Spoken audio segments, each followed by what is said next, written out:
Wait, questions. wait. There's people watching?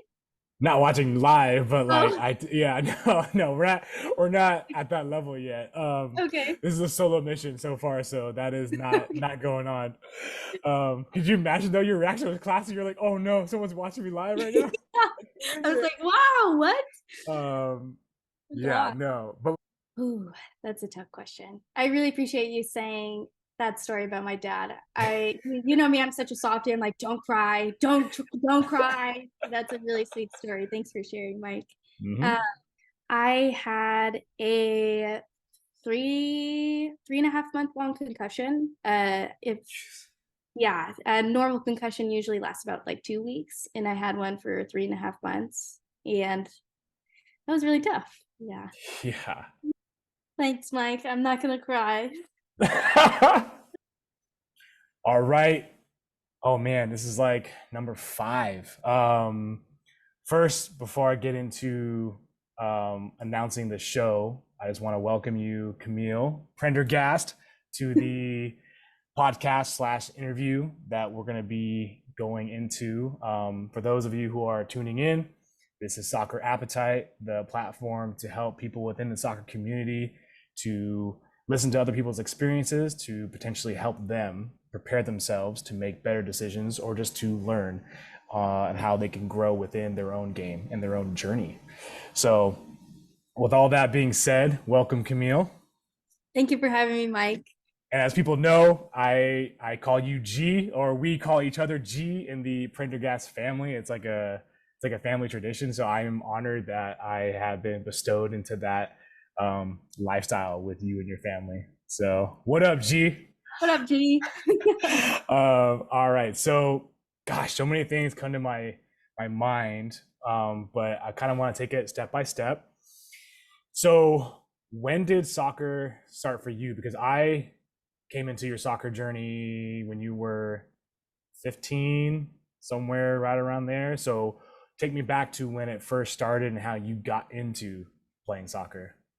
So, soccer first started for me when I was 4 years old. I got signed up for an AYSO program in Ventura, California, and that's what started it all for me. Yeah, 4 years old. So 4 years old. Do you remember like were you like pink or neon green or something, one of those crazy colors? I was Purple? orange. I was orange. Oh, your dad must have loved that color. And you. Look at you already Yes. rocking orange. Yeah, rocking orange. That was like my second team. The first team was green. We were the green flowers.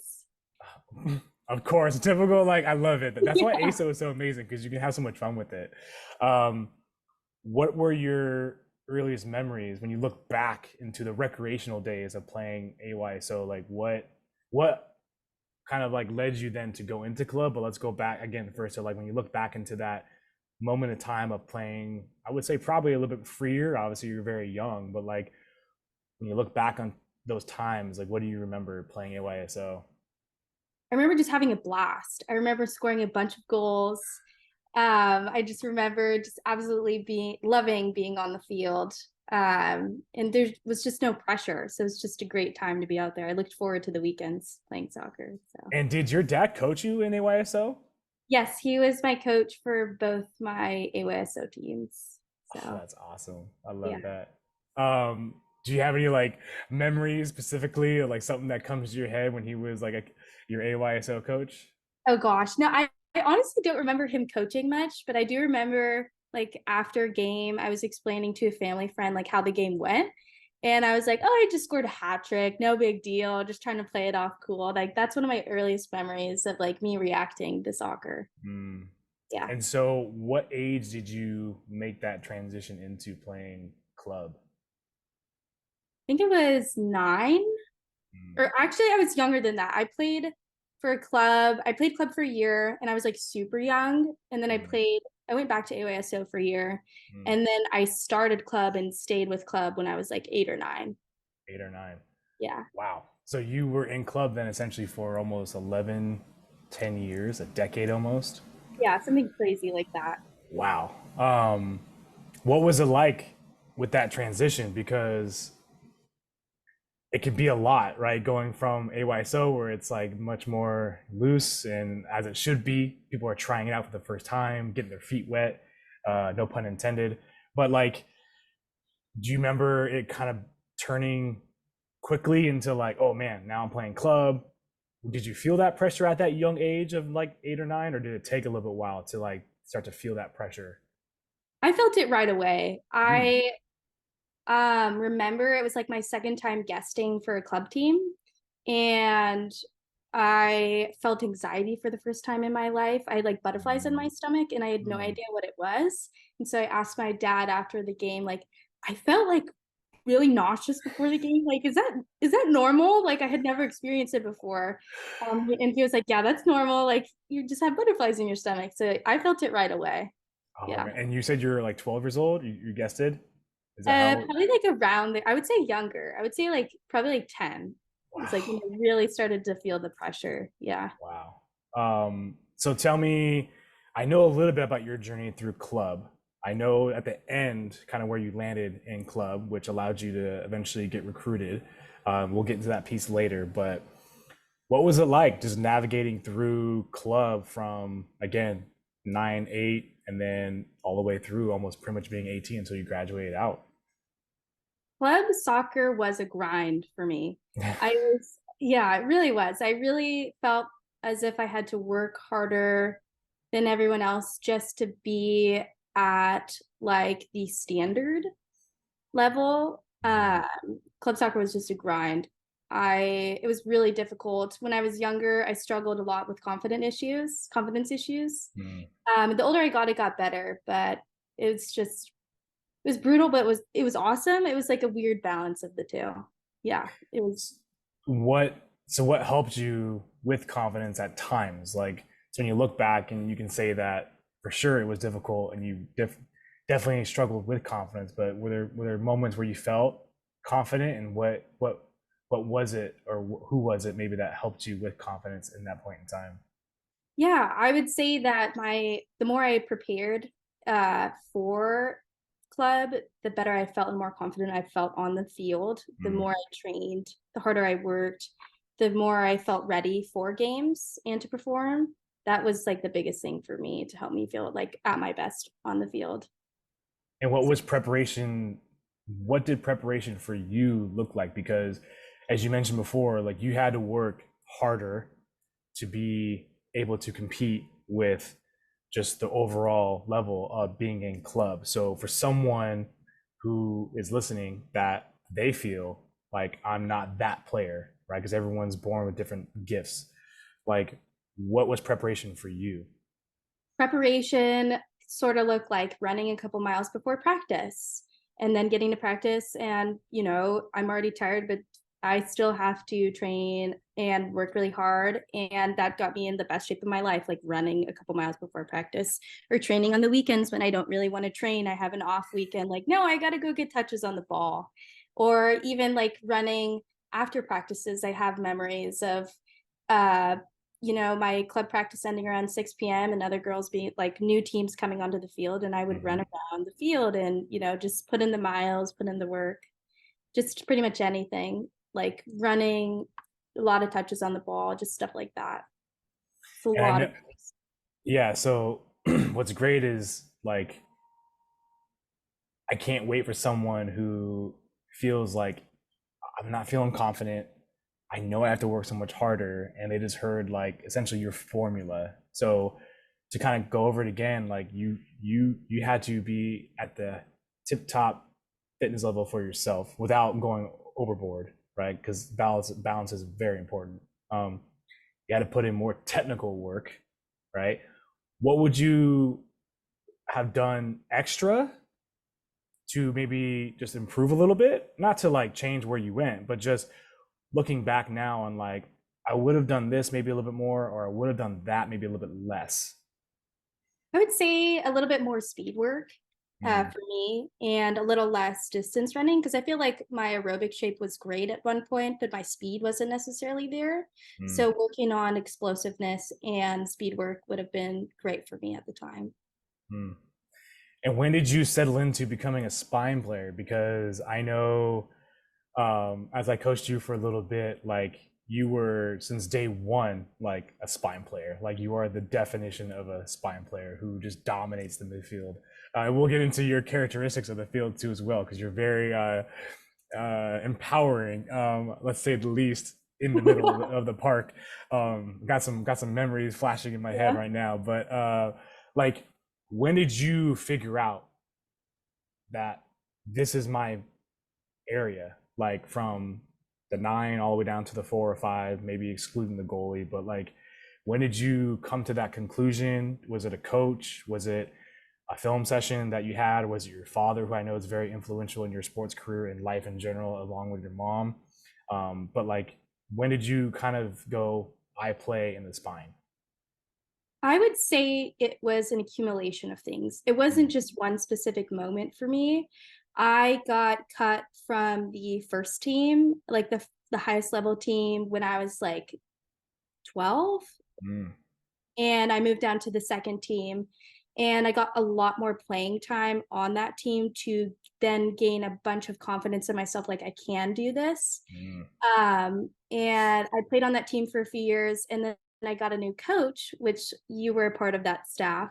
mm, And joining that new team with the new coaches and a bunch of new players, I that is when I really fell into that role. Like, okay, I am a spine player. Like, I mm. can be dominant. It wasn't just one specific moment. And I would also say, like, having a coach believe in me, like you did, really helped me just feel a bunch of confidence and believe in myself. You were a big factor for sure. I appreciate you saying that. Oh man, very a little smile on my face. Um, let's go back to being 12, and because I hope there's a parent who's listening to this at some point in time who has a player who unfortunately is young and they are on an A team, a first team, and they get cut, or they realize their playing time is a lot more of a squad role versus a primary role, right? So tell me what it was like in the moment as a 12-year-old, yourself and your parents being in that situation. And then obviously the result was positive over time, but like, how was it to deal with that at 12 years old, to be cut or to be asked to move down, or like, what was that experience like for you and like just your family? It was really tough across the board. It was really tough for me mentally. I think it was tough for my parents emotionally because they got super attached to the parents on that first team. Everyone Mm, was really tight knit and close. So they had a hard time letting go of those relationships. And for me, it was just super mentally tough because I felt like I wasn't good enough. I mhm. could never be good enough. And it was just a huge mind. I'm trying not to curse here. It was just really tough mentally. Let's just leave it at that. Yeah. Yeah, no. So the result of that was, though, going down to the B team and then being able to play essentially a starting role, right? And at times a leading role for that group at times. And then eventually, where did you, I know you ended up on the top team, but was it your own age top team? Yes. And so that was what allowed you to then get that exposure for going to college, like for getting recruited. Yeah. I would say that I got recruited really early on, like Mm, a lot earlier than most people would experience. I got recruited towards the end of the team that you were my coach. okay. uh, Mostly then, and Mm. I committed super early, so I didn't have like a normal recruiting process. I got looked at really early, and then I pretty much committed, and it's kind of just ended that process for me. So let's dive deeper into that. So you were then 16 when you got recruited, or you started to get really heavy into that process? I was 15. I was 15 when I Wow. committed, so I was really young. Wow. That Yeah. is young. Yes. Man. And what was that process like? Did you have multiple options? Did you have a thought process of what division you wanted to play in? Like, what was important to you when you made that decision to commit to, obviously, this school, Monterey Bay, but like what was that ending point? So you started to get recruited. Mhm. What was the conversation between you, maybe your coaches or your folks? Like what steered you to essentially sign and go to Monterey Bay? I visited Monterey when I was younger. Hmm. I have always loved Monterey. I just love that area, the vibe, the people. Hmm. Uh, and I did a bunch of research. I sat down and did a bunch of research of California schools that I Hmm. could potentially play at. And I always knew in my heart I didn't want to go Division One, just because of the pressure of Division One. The I thought it would be a step down to play at Division Two from Division One, and I thought that was just better for me. It would end up better for me. Hmm. So I researched a bunch of Division Two California schools, and I found out that Monterey had a program, and I was stoked. I was like set on it. I was like, this is where I'm going, no matter what. I'm going to do anything that it takes to reach that goal. Just because I fell in love with the area when I was younger, and I wanted to go to school there. So what what can we do, including yourself, what can we do to encourage players, athletes in any sport that, I mean, unless they are so committed to going to Division One, which is completely fine, how can we encourage that looking at a D2, looking at a D3, looking at an NAIA, looking at even going to junior college just to get your feet wet and play 2 years and then transfer? Like, what is it that as coaches, the community within soccer, and I know you can table it for the entire athletic world, but like, is there something that we can encourage or do to kind of like open? Because like, I think playing is ultimately what people want to do within their sport. So yeah, you can go Division One, but if you're not going to see the field, like, what's the point? I mean, unless again you want to go to that school and it checks all your boxes, fine. And if you're happy, like, awesome. But you hear a lot more of the, I went to this school and all these things happened, and so I left. And it's like, how can we better prepare people or allow them to think, okay, like, it's okay to look at these options? I That's a really tough question because I think there's a stigma around not playing at a Division One school. Like, oh, you're Mm, not going D1. Like, there's mm, something wrong with you. You must be bad, or like mm. something like that. Yeah. I think it's a big stigma around the sports world in general. I think that just as a club coach, one of the biggest things to break that stigma is just having a conversation with your players, letting them know like it's not all about going to play Division One. I know that Mm. there's a lot of societal pressure too, but going to any next level is a great accomplishment. And if you don't want to go D1, don't go D1. There's no need to. Do what you want to do and what feels right to you. So you're one of the reasons why, excuse me, you're one of the reasons why I really started to do this, because you and I talked a lot about your journey through college.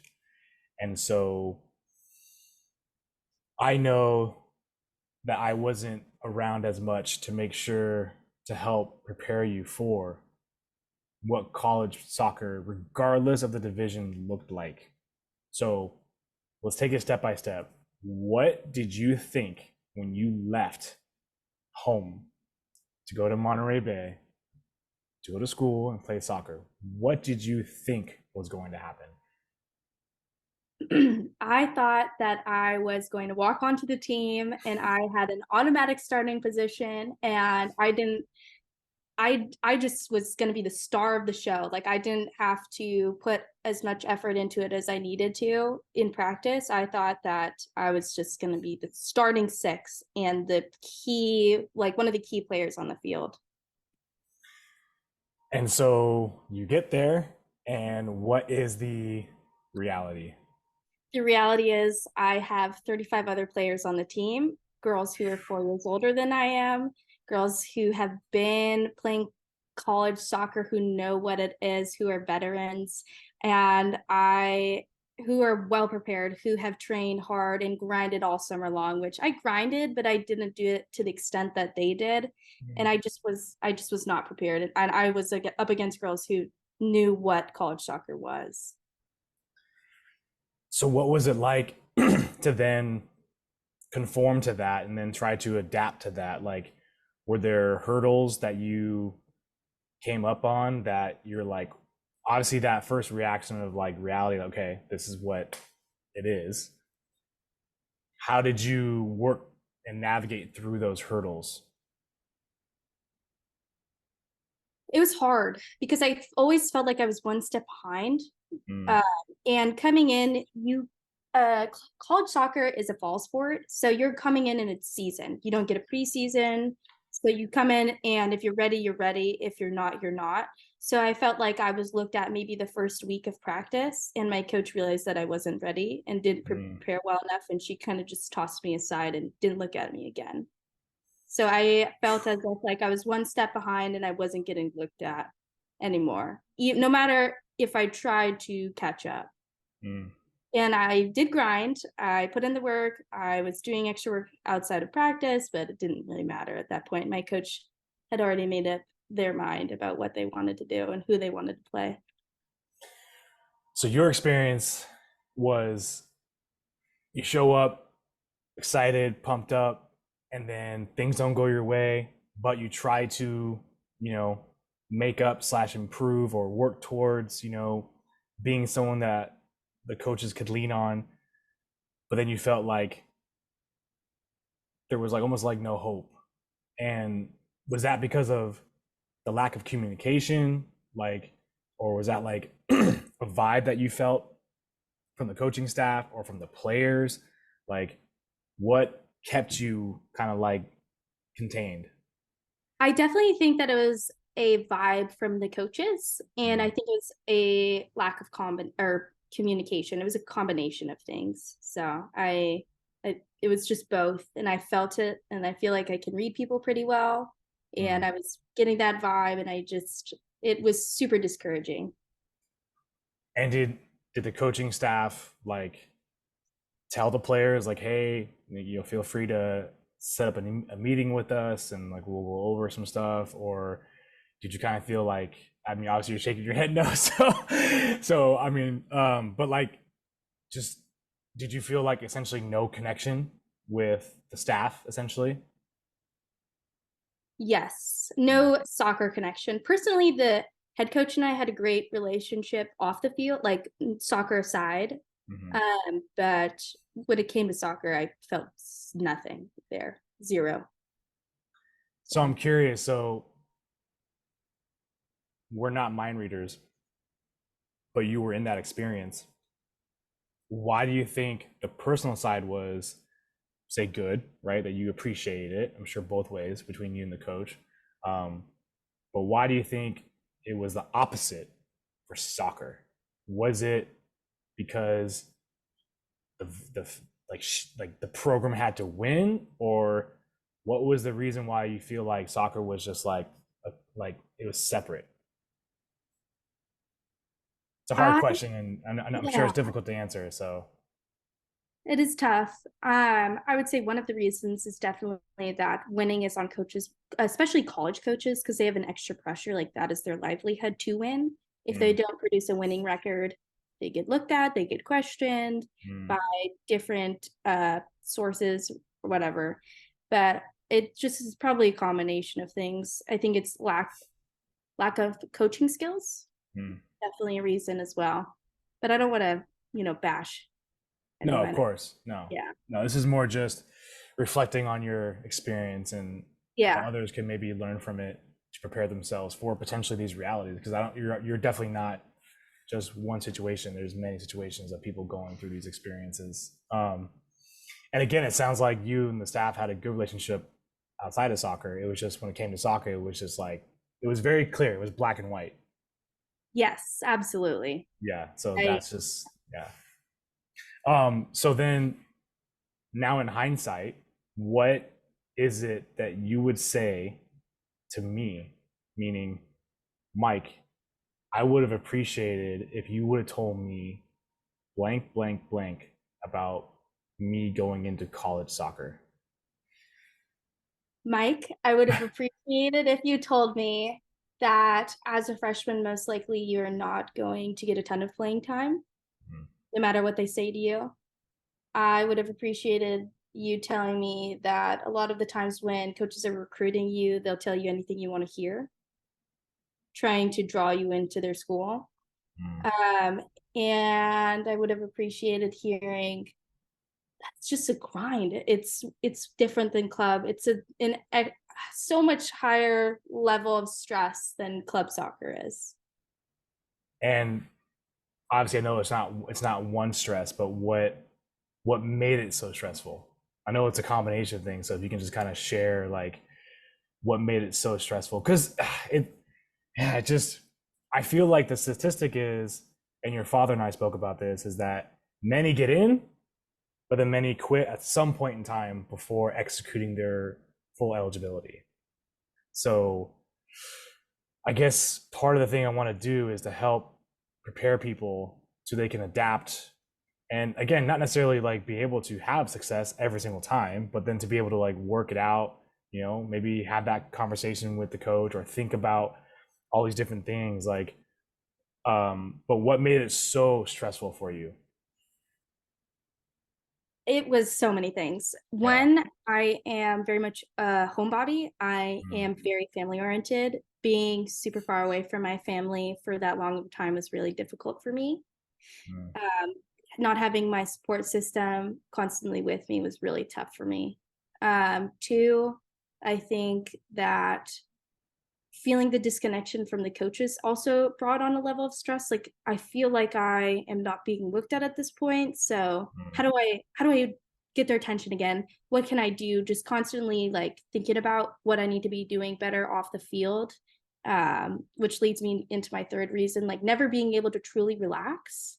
mm. Like soccer was always on the back of my mind, whether we were running the fitness test on Monday or if we had weights at 6 a.m. on Monday or whatever it was, or what drills are we going to be doing? It was constantly on my mind, but it wasn't in a good way. Mm. It was just a stressor that was constant. And I would say, yeah, those are the three main reasons it was really tough for me at first. So what would you say then to someone who listens to this, they check all these boxes, they go to the school that they got into, and they're still having maybe, you know, or they're having not necessarily doubts, but like they're not getting what it is that they feel that they deserve. What what would you advise for that person to do? Would it be to transfer and continue playing, or because it sounds like you also went to Monterey Bay because of the environment, like the area, like you, as you smile about it, you can tell you really love the area. So it sounds like you didn't just pick Monterey Bay because of soccer. You also picked it because of like the education and like the area that you were in. So, but let's say someone is so soccer, like it's like they're obsessed, like, and all these things are going against them. What would be your advice? I think that if they still have the passion and desire and love for the game, absolutely transfer, no matter what grade level you are. If you still want to play, get out of there. Go somewhere else where you can have a new opportunity Mm, to play. Because if you still have that obsession, do it. mm, Absolutely go somewhere else, transfer. yeah, I mean, that's kind of what my conclusion would be. Is after 2 years, you feel like you're not going to work yourself into a primary role. It's kind of like the writing's on the door, or you know what I mean? Like Absolutely. it's kind of there. Um, I know injuries were unfortunately something that impacted you too as well. But during club, you didn't have any major injuries, right? Mhm. No, no, just some sprained ankles or like sprained toes or just random Yeah, stuff like that, but never like anything serious. No. yeah. Very, So very lucky. Very yeah, lucky. tell me about though some of the injuries you suffered in college.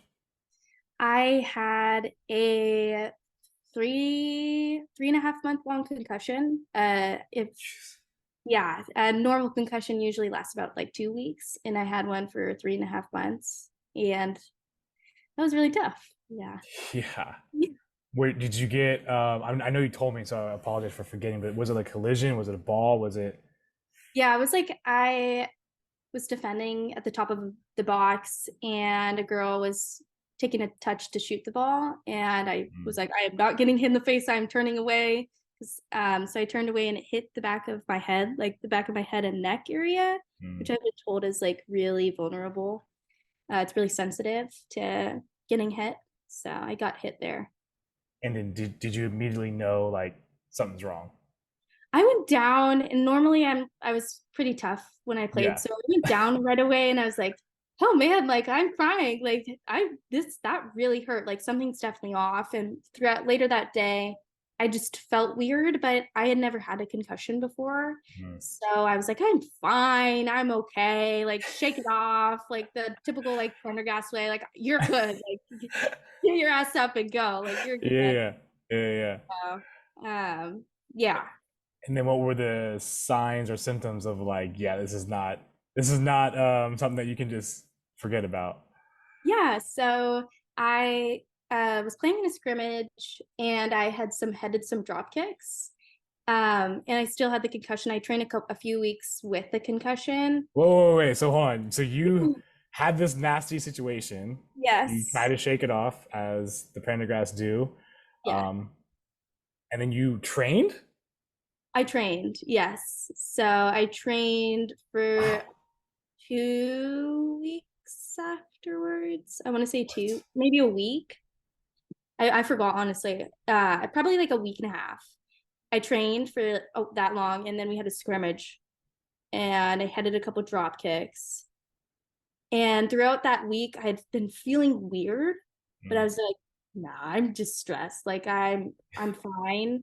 And so mhm, I headed a couple of drop kicks during the scrimmage, and I came off the field and I talked to my trainer, and I was like, I have like a terrible headache right now. Like the worst migraine I've ever had before. Like I is that normal? Like is it normal to get like migraines after you had the ball? Which I knew that wasn't normal. yeah. I just was trying to get confirmation, like you're good, keep it up. Hmm. And she was like, you're okay. Like kind of just monitor yourself. And the next morning, I woke up and I had like an excruciating, like painful headache.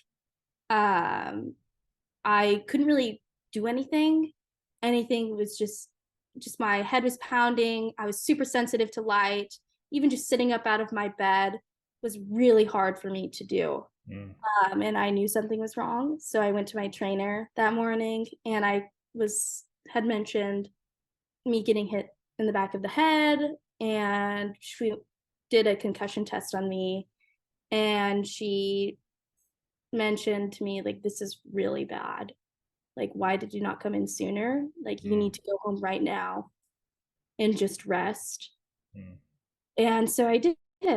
And I it took me a really long time to recover after that. I like was throwing up for a couple like for a day, and then afterwards it was just excruciating painful headaches. I all I could do was like lay down in a room, no sound, like something over my eyes. It felt like it was too bright. It was just one of the worst experiences of my life. It was awful. Sorry I'm like rambling on about it, No, I want you to ramble. That's the whole but point. I want people to hear like the yeah. symptoms and like, the realities of like getting sounds like the highest grade concussion you can probably get. It sounds like you had like whiplash too while Yes, you I had really bad whiplash. I still have to go like to the chiropractor every once in a while. thank you, Uh, soccer. yeah, thank you, soccer. Yeah, it was really awful. It took a really long time to recover Mm, from it. I had to go to this thing called vestibular rehab because it was just the concussion was so prolonged mhm. that doctors or my trainer was really worried about it. Yeah. So Well, it sounds like you had a great trainer, kind of yes, like guiding you through all this. So, definitely. um, um, what helped you finally work through those coping mechanisms? Like, what was it that you finally said, you know what? I should probably start doing some other things to deal with, some of the stresses and anxieties that college soccer has brought on to me. I quit.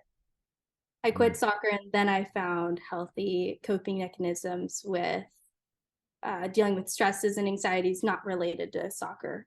In it, though, I never ever found something that was healthy for me. mm. If I'm being blunt about being brutally honest, yeah. Yeah. No, I mean, so would there have been anything that anyone could have done by seeing your reactions or listening to you on the phone, or were you kind of also keeping it to yourself and then that manifested? I felt pretty isolated, so I Mm, felt like I couldn't really reach out to anyone, which I did not. mm, Uh, so at one point, I started seeing a sports psychologist, mm, and just talking to her helped me lead me to the decision to quitting. mm. But I felt pretty isolated other than that. I felt like she was the only one that could really understand what I was going through because she sports special like an athlete specialist. So How did you come across that?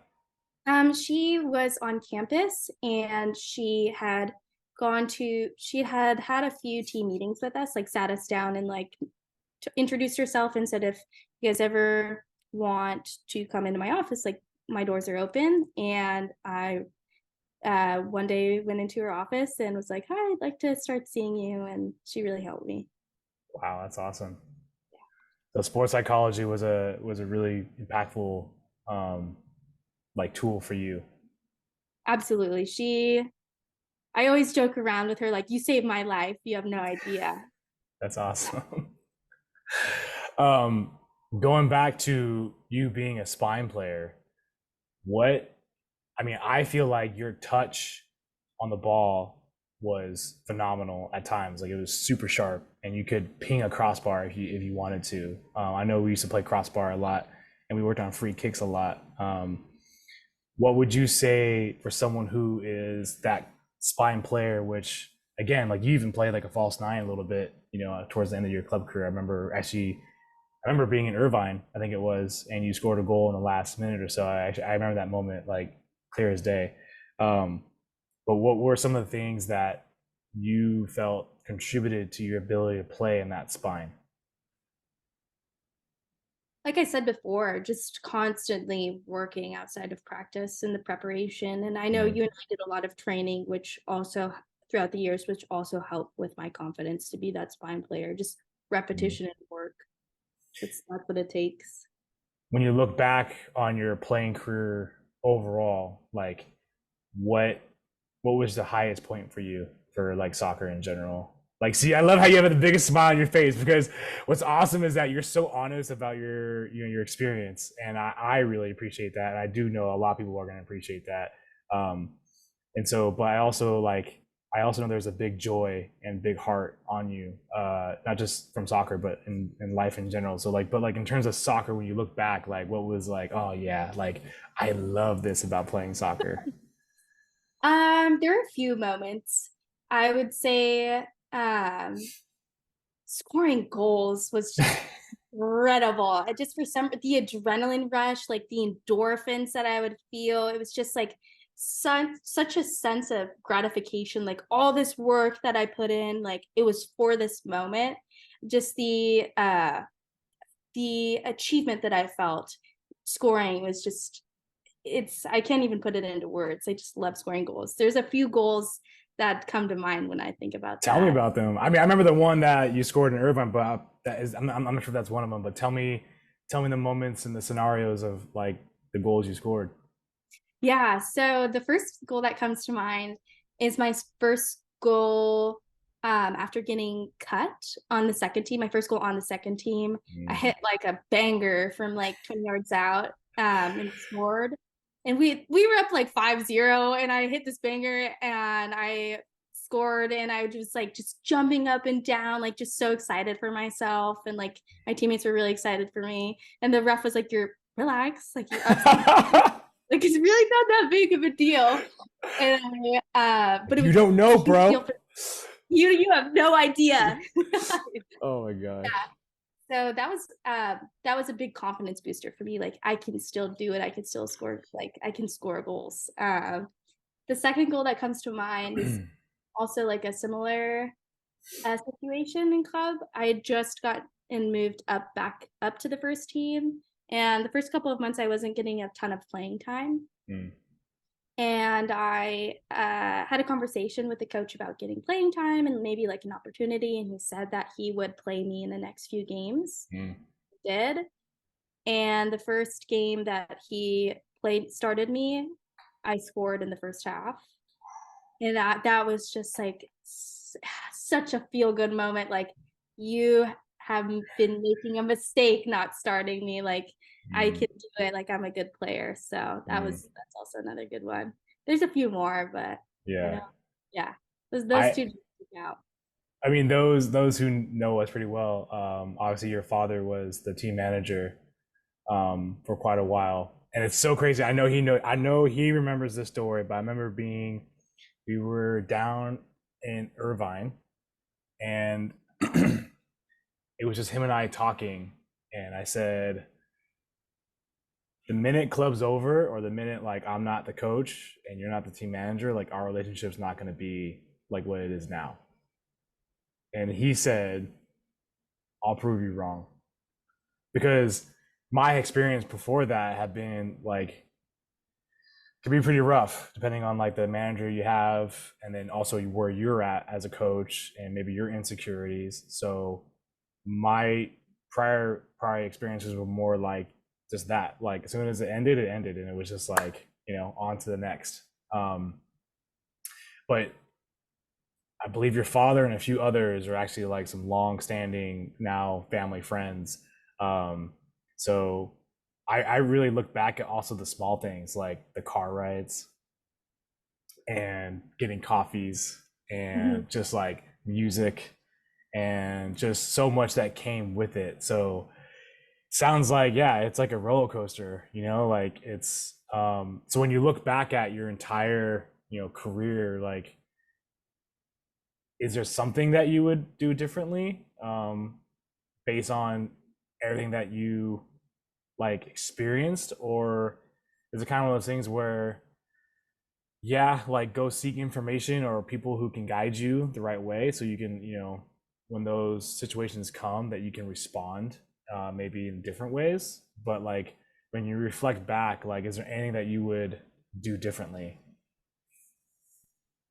Ooh, that's a tough question. I really appreciate you saying that story about my dad. You know me, I'm such a softie. I'm like, don't cry, don't cry. That's a really sweet story. Thanks for sharing, Mike. Uh, Mm-hmm. I love my life. I love the way things have turned out. I've Mm-hmm. had some really low times, but I wouldn't really, right now, I wouldn't change anything the way it went because it's shaped me into who I am. If I absolutely had to choose, like, had to choose, I Mm-hmm. would say don't commit early. Weigh out all your options, try to get recruited as much as you can, and then commit to a college. Mm-hmm. But if I didn't commit early or to Monterey, I wouldn't have met my best friends now, Yeah, lifelong best friends. So, and yeah. the awesome people that I did up there. What was it? What was it like having a huge sports dad as a dad? Um, Gosh. yeah, I mean, Kevin is like an icon. You know what I mean? Like Yeah. at the end of the day, man. Like, but plus, I love how he just rocks Adidas all the time, and he's just like, your dad is so your dad. You know what I mean? Like Yes. that's what I love about him, and also your entire family. But I mean, what was it like as a player who was on an A team, got cut to a B team, and had this, you know, I would say just a very big sports dad. And he obviously always wants the best for you, but as a young, growing person, like you don't look at it like that. It could be different. So what was it like having and still having, thankfully, like a very competitive sports dad?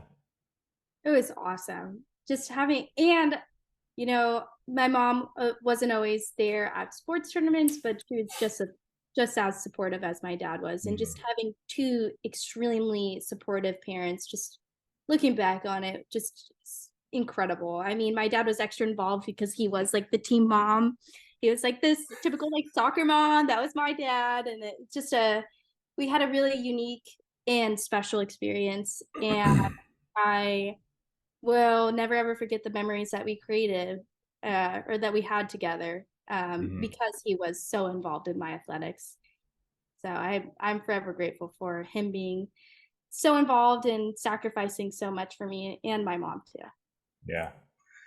So many memories of like I the, know. the family. So we didn't touch on high school. So I'm curious how that experience was, because I mean, we can be honest and say that it's not compared to college, obviously. So, what was your high school soccer experience like? Because I know, did you also go when there was a transition between the head coaches, or was the current coach there now when you came in? I was there for the transition of coaches, so I Mm, got two different experiences. mm, But I loved high school soccer. I loved playing under the lights. I loved playing with my school friends. It was great. I had an interesting first year though. I made mm. frosh off, which Okay. I felt like I should have been on varsity, but I got so much playing time on frosh that I just gained more confidence through that. And I took so many PKs and free kicks, and I was a captain, and I would not have traded my experience being on like the lowest team with how much I got out of it. And then after the next year, I made varsity, and that's when the coach transition, the new Mm. coach came in, and that was, or was it? There was, I had three different coaches. Oh, okay. Yeah, so the second year I had a new coach, and that was awesome. I Okay. was on varsity, I was playing with my friends. That was great, good time. And same with my third year, but with the now current coach of the high school that I played for, that was great. That was the best of all out of all three because it was the most organized, Mm. for sure. But still love my second year coach. Yeah. No hate, no Yeah. hate. And you also did track, right? Yeah, I did track and I played volleyball too. And you did, oh my gosh, so you did three sports? Yes, I knew about the track. I'm not sure if I knew about the volleyball. I just played Did you keep volleyball. that from me? No, no, never came up. I only played volleyball my freshman year. Mm. Yeah. So, and then I ran track only one season. It was my sophomore year of high school. So when you did track and volleyball, were there correlations? Did you do them to help you in soccer, or was it just a breath of fresh air, like a new scenery, maybe less pressure? Like, what was the purpose behind all those, and what were your experiences like? Volleyball, I played volleyball in middle school and I really enjoyed it. So I wanted to play club volleyball and try it out, like something different from soccer, see if that was like a new passion of mine. And I loved it. But I wanted to get serious about soccer because I knew I Mm. wanted to play college soccer. So I quit volleyball and track. The reason why I ran track was so I didn't have to do PE. I I did not want to do PE. So I was like, I'll just run track. Like I'll just get in shape that way too. So I Mhm. ran track for a season and track was incredible. I ended up breaking like a meet record one time for the 800. It was way cool. Wow, Really, congratulations. I didn't even know that. yeah, yeah. I raced like frosh the entire year. Then like the last meet of the season, I raced against like varsity girls because they Mhm, had dropped down lower because they weren't gonna win anything for the meet. mhm. I don't know. And I ended up winning the race and beating the meet record. I was like, this is awesome. Yes. Yeah, Just another yeah, yeah. accolade. So Um, so I actually have, before I get into some questions that some viewers have submitted, surprisingly for oh you, wow. I gave them a little heads up, gave them a little bit of your backstory, so I have some Wait, questions. wait. There's people watching? Not watching live, but like Oh, yeah, no, no, we're not at that level yet. okay. This is a solo mission so far, so that is not going on. Could you imagine though your reaction was classic? You're like, oh no, someone's watching me live right now. I was like, wow, what? um, Oh yeah, God. no. But before I get into that, I'm curious. There's so many memories that come to mind about you playing and me being around when you played. I just remember that you were probably one of the smartest ones at making tactical fouls, like legit. Like, where did that come from? Was that your dad, or was that you, or? Intuition, just being just like hyper, like aggressive, just like kind of, I think my ability to read the field and see Mm, like when a team was going to be able to like counter on us or make a progression forward and potentially score. I just had a good intuition about that. mm. I don't know why. I And you were appreciate so you saying that though. yeah, but you were so smart too because you would do it and then you like walk away to try to avoid the yellow. But most of the time, the referee would be like, Yeah, yeah, yeah. and you were like, yeah, but you were so like cool about it, though as a player. Like you weren't like shocked. You weren't like throwing a fit. Like you were like, yeah, like that's a yellow card.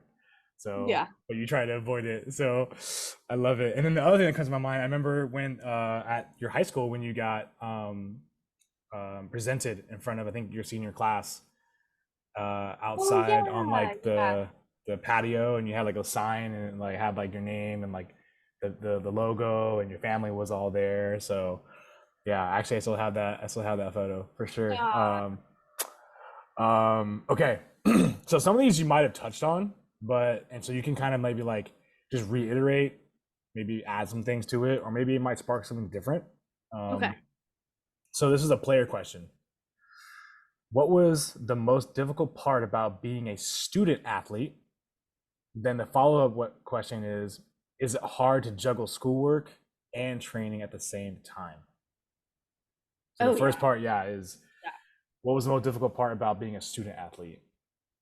I think that the most difficult part about being a student athlete, there's two things. I would say being an effective time manager, being able to stay on top of your things, being able to take care of assignments, or if you're behind, be able to, you know, take care of your stuff and get back on it.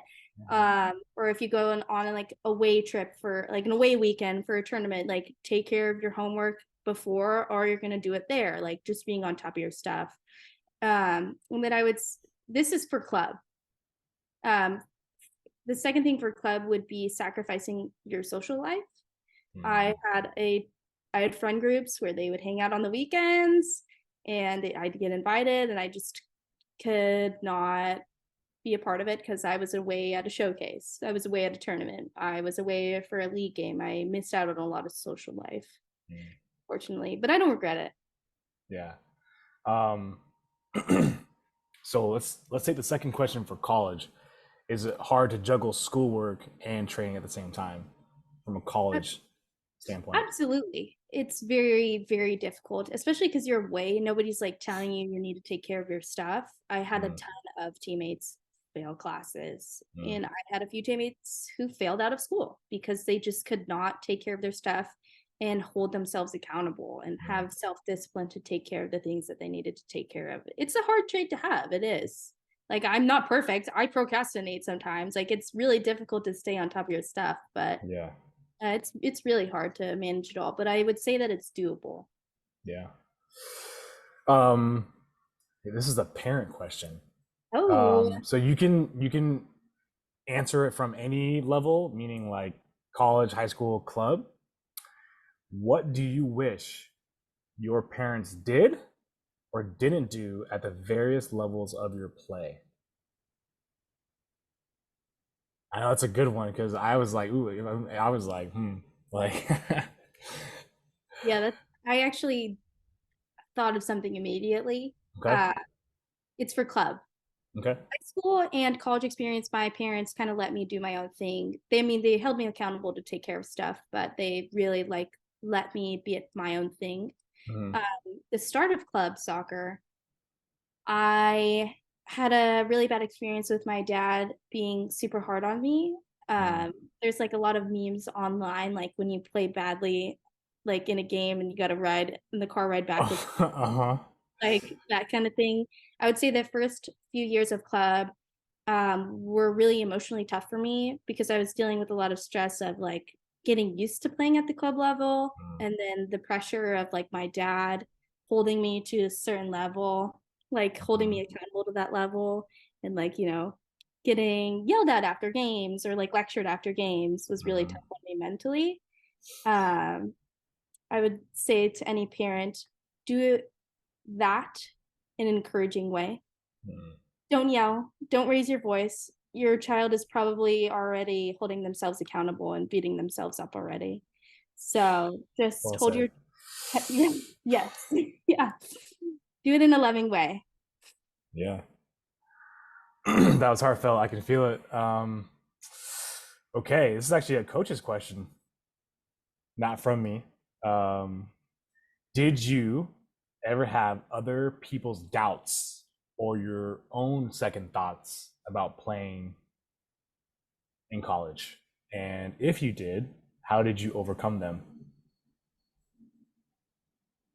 Like going into college. Yeah, like did you ever think to yourself like, maybe I can't play regardless of the level, like playing in college, you heard it from someone else or your own self-doubt at times? Did you ever have those moments? And if you did, how did you combat them? Going into college soccer, no. I Mm, honestly thought like I was in this like fantasy world. Like I had like a starting position already and I was going to be great. I didn't have any doubts in myself whatsoever, mm, honestly, with where I was at with club. So, yeah. okay. Um, so this is kind of like the moment that I kind of allow the guest to flip the script, as I enjoy saying it for some reason. I have no idea why I say it like that, but I do. Is there a question over the years that has been on your mind, or maybe something that has come up while we've been doing this talk that you know you have that maybe someone else could benefit from with the potential conversation? Ooh. I don't know if anyone, I did have questions going into this. I don't know if anyone would benefit from hearing them, but I wanted to hear some like Let's personal go. stories. Okay. My first question would be, what is one of the hardest decisions you've ever had to make as a club coach? Wow. Yeah, that's actually wow. That's a great question. I know exactly what it is too. I had a team, and then a team from another club came over, so I was going to have potentially two teams in the same age group. So I had to decide what players would make the A team and what players had to be on the B team. And someone that has gone through what you just explained for the last hour. So, and this might shed some light into parents who think, as coaches, well, some coaches that don't take it personally or serious, but I remember the week happened. We had training and we had plenty for two teams. And there were girls who were on one team that definitely needed to be on another team to get playing time and to develop. And over the course of the night that I had to start to kind of formulate who would go where, the next morning I woke up with all these sores in my mouth. And I had no idea at the time when I woke up where they came from. And then as I did research, it was stress. It was my body reacting to my mental stresses that I put on myself to be like, okay, I'm gonna put Cam on this team. I'm gonna put Mike on that team. Oh man, but if I do that, then like that's gonna crush this person. And like, so because I stress so much over placing players from an A team to a B team, especially like regardless if they were in the club or not, like making those decisions at that time. I was younger, obviously. Like I woke up and I just was like, I was a wreck. Like just could barely talk. I had so much stress. So that's gotten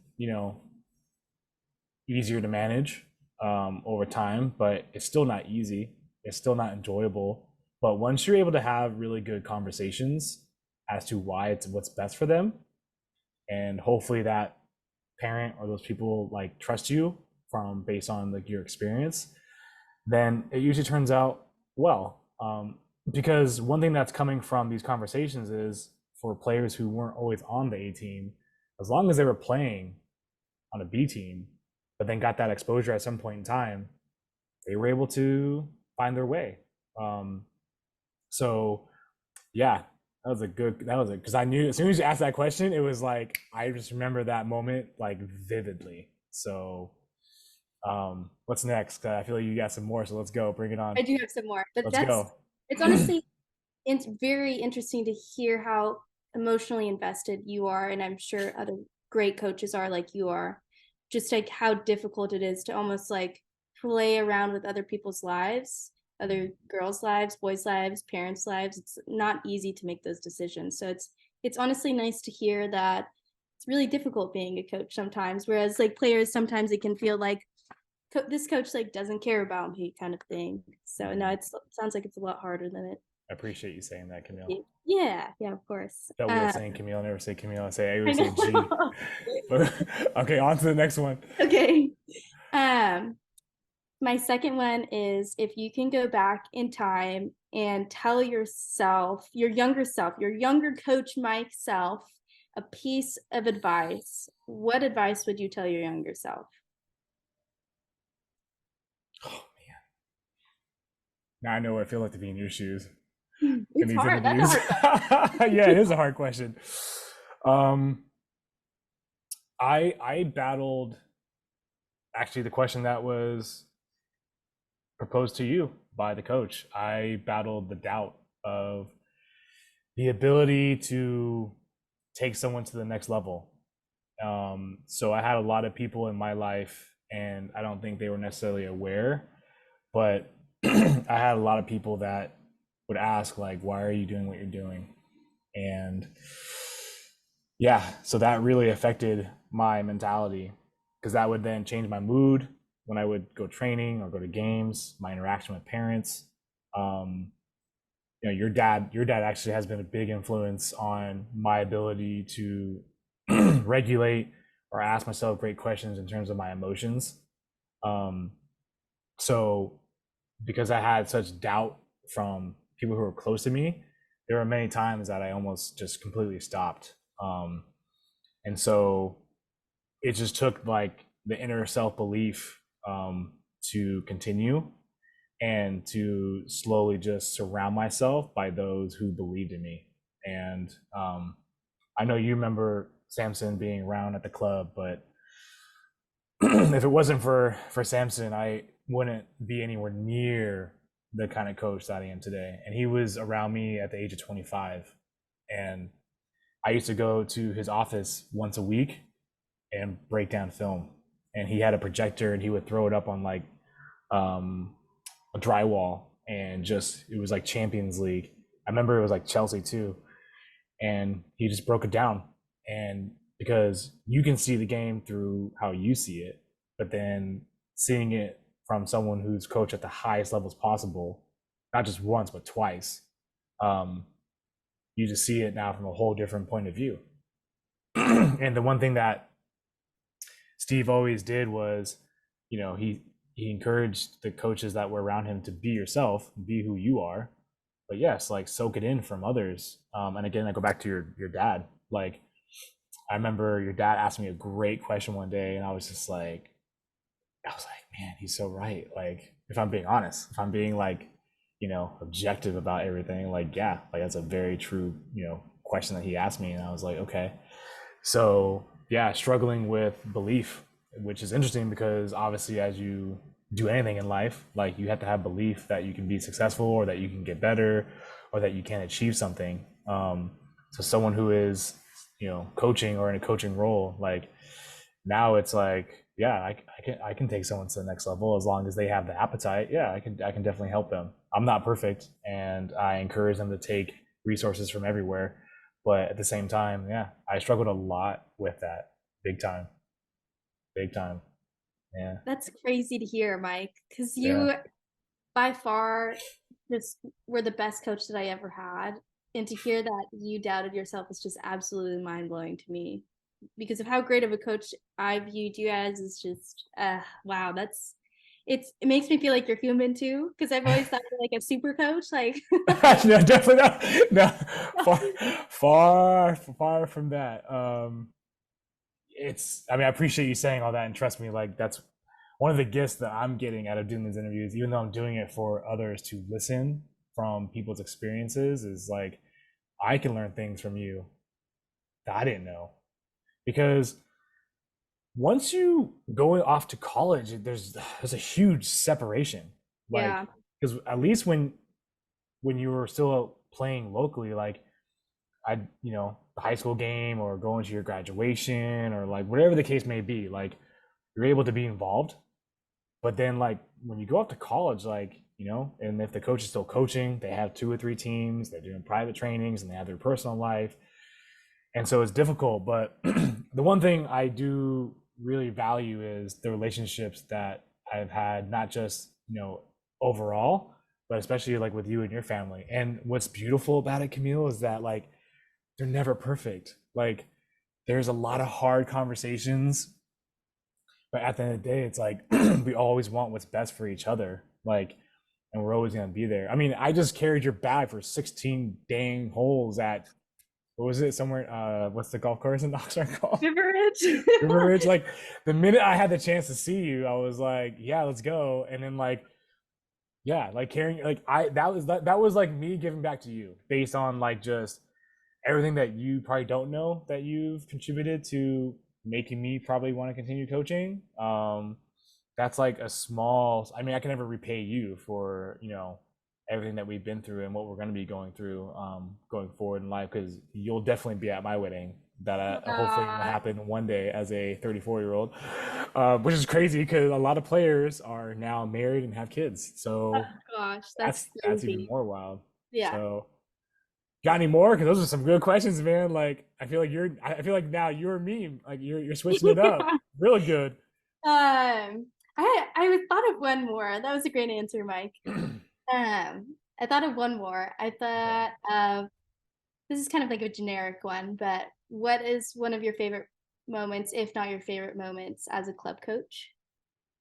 Is there any that like stick out to you? I'm sure that's really hard. Hmm. Wow. I can give you two. Okay. One with the club and one with the high school. The club was, so you were on the B team, but then we also had the A team. And to take you guys from being both average teams to training 4 days a week and to seeing the results that compounded over a year, and to have both of your teams, the A and the B team, just play unbelievable soccer. It's just like, because once you figure out the formula, it's like creating like, a new like food item or something. Like it's like an invention. It's like, so training 4 days a week, but with purpose, futsal. And what's crazy is that we didn't even do film back then. So like right now, my two teams are doing 3 sessions a week in person and a film session on the fourth day, because we don't have access to like a futsal or to the some um, to that extreme of having availability to like a tennis court or something like that to play futsal type. So once you have that formula down, like it's never perfect and it definitely always evolves, but like to take that idea and then to implement it with those two teams and to see how much joy and like how much you guys got so much better. Like I did Coco's interview last week, and like we talked about it obviously, and like I named it like the untouchable season, because there were times when like other teams couldn't like get the ball back, and that's an amazing feeling as a coach, and then obviously as a player, hopefully as parents who are seeing it. So yeah, so to be able to take like those two sides and have them really excel, because also the A team had quite a few that went off to play, and then also like yourself and the other players on your team go off. I think so. Yeah, there's a handful of girls that from those two teams that were able to go off into to their next levels. So that's really rewarding to see you guys have success. You know what I mean? It's awesome. And then yeah, I would say my first high school job, to take a team that was 2-12-5, Wow. and then to take them over and with the same exact team go 7-7-5, 1 point off playoffs. And you know what's so crazy, Camille? It's all because of Samson. All because of Samson. Because literally, that's when him and I really started to talk about like the blocks, mid block, low block, and the benefits of, like we did, it was just so much soccer talk. Like it was more than I ever have had. And like taking all of that and then applying it at my first high school job and frustrating teams that used to crush us back in the day, and to see those players be one point shy off of going into playoffs, like that was it was heartbreaking, but it also was just to see them have that success and to have other people in the community be like, okay, like we see what you're doing to be able to stay in these games, and it's not enjoyable necessarily to sit back and absorb pressure and try to counter, but I think what was beautiful is just like the challenge of getting that buy-in and then having it like you know kind of grow, because you can have buy-in, but if you start to have not necessarily the best of results and experiences, you can start to lose that buy-in, so when you're able to have the buy-in and then it kind of compounds and compounds, and it's like, oh man, we're like a point away from like going to playoffs for the first time in like a decade or whatever it was, because all those girls that were on that team like since freshman year had never made playoffs, and they were not even close. They weren't even in the conversation. So for them to be able to get so close and to have the game that happened, but yeah, there's a lot of, I think, just overall in coaching, it's just the relationships that you're able to build, and not all of them are going to always be kind of like what you and your family and I have, but they're all just great, like just, so yeah, it's been a long journey. It's been about 15 years now almost, so Wow. yeah, That's crazy, a lot of Mike. sun, a lot of sun, a lot of sun coming. Wear that sunscreen. Wear that sunscreen. I don't like sunscreen. I can't stand wearing sunscreen, man. I actually have like, you can probably see, oh look at that, that's Oh bad, my gosh, man. I Mike. know. Gonna get wrinkly. I'm already getting the, what they call them, the crow eyes. Yeah. You're already getting them? Oh no. Yeah, you can kind of, yeah, see like in the Yeah. sides. Yeah, yeah. Um, Honestly though, I told you this when I carried your bag for 16 holes and I didn't drop it for once. Just throwing that out there. I don't Had understand how you did that, but mental power. No, but I just remember talking to you afterwards and just, it's almost like an apology, even though I know it's not necessarily fair to myself, but it's like, the reason why partially I'm doing this is to help those who have gone through what you have gone through, to be able to listen to it and say, okay, like at least I can be better prepared, and then maybe I can react as maybe different, whether it helps or not. Like, it's not about making it easy or it all being good, but it's about kind of putting out the information, because even though coaches that were around you that eventually let you send off to college, like there wasn't, sounds like, just like a package of like information of like, here's all these things that are going to happen. And so as you were up there and we stayed in contact, like it weighed heavy on me at times. And then when you finally came back and then we spoke, and I mean, we trained here and there when you come back during the breaks, and you'd be hitting those dead balls and we'd be doing crossbar challenge, like, but yeah, I, as much as you towards the end had to fight so much, which could be exhausting, I still want to applaud you for like everything that you went through on your journey, because it wasn't just college soccer. Like, it was just to go from playing ASO, then going on to an A team, then being cut, and then continuing to play and having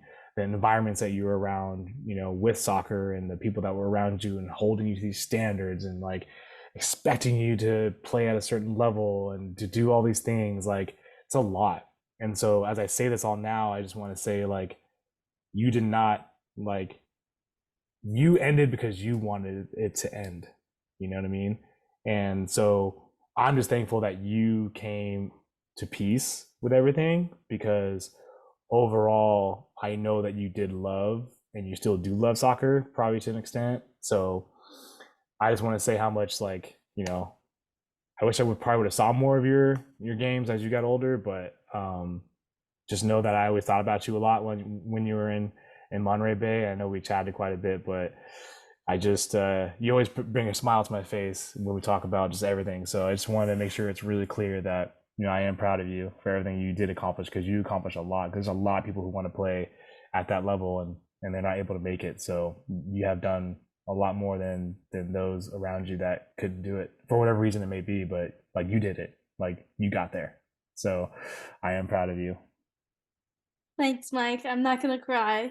It's so sweet of you. Seriously. You have no idea how much that means to me. Just like hearing that from someone who has done so much for me. I realize like means a lot. So thanks. It's a lot. I mean, we don't have the time necessarily always, as coaches to have these kind of conversations that are needed. Right. So it was past due. And so, yeah, you can let it flow if you want, man. You don't need to hold it in. But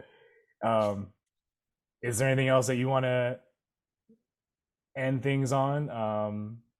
Just in general, just I feel like there's so much that we unpacked, and there's a lot of valuable information that you were willing to share. So I appreciate you doing that. So is there anything that you want to end on, or? I just am forever grateful for you, Mike. You have no idea how much you've done for me throughout the years, and I appreciate you so much. And I hope that I articulated well enough so people can take away things from this interview. And I'm really grateful that we did this. It's awesome. You were one of the first people on my. I think I talked to you about when we went golfing. Well, you went golfing. I have not swung a club. Won't act like I swung a club. So yeah, no. I mean, you were one of the first people I thought about. So I appreciate you making the time, and obviously I'll be in touch shortly after this. But I'll go ahead and conclude it. And again, thank you for taking the time to talk on soccer appetite. Of course, Mike. Anything for you. All right. I'll be in touch, okay? Okay, sounds good. All right.